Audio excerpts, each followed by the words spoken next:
Madrid, a city known for its historic architecture, luminous skies, warm hospitality and prestigious art collections.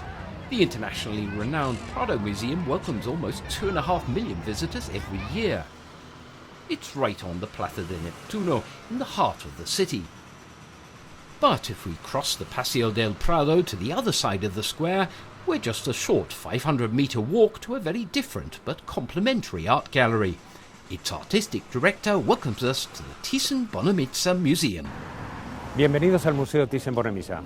As Guillermo Solana explains, the public gallery houses what was in its day the world's biggest private art collection, created by successive generations of the Thyssen family.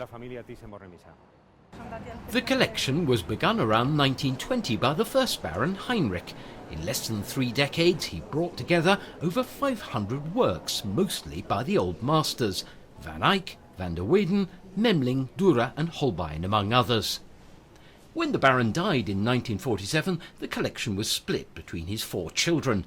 But the youngest and inheritor of the family title, Hans Heinrich, put all his efforts and most of his assets into buying back the works from his siblings to reunite the collection.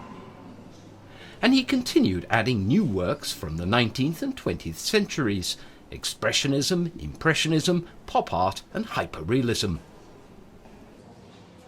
By the 1980s, with more than 1,000 paintings, the Thyssen collection had become the world's largest and best private collection of paintings. And the collection was further augmented by works owned by the Spaniard Carmen Severa, after she married the Baron in 1985. Hans Heinrich resolved never to let the collection be broken up again.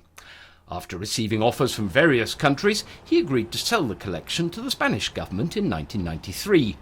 The fact that it was to be housed in this Villahermosa palace so close to the Prado was instrumental in the family's decision to install the collection in Madrid.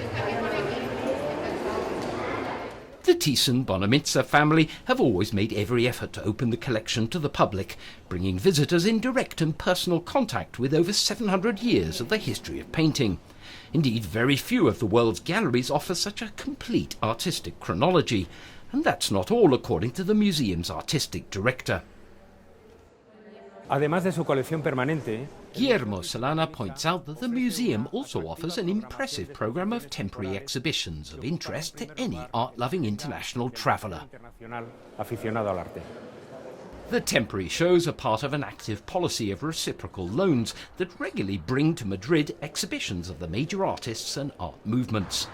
There are more than enough reasons to take the short walk from the Prado to the Thyssen, and you can just as easily begin your tour here, in what was the world's most complete private collection and is today an open book of the history of art for all ages.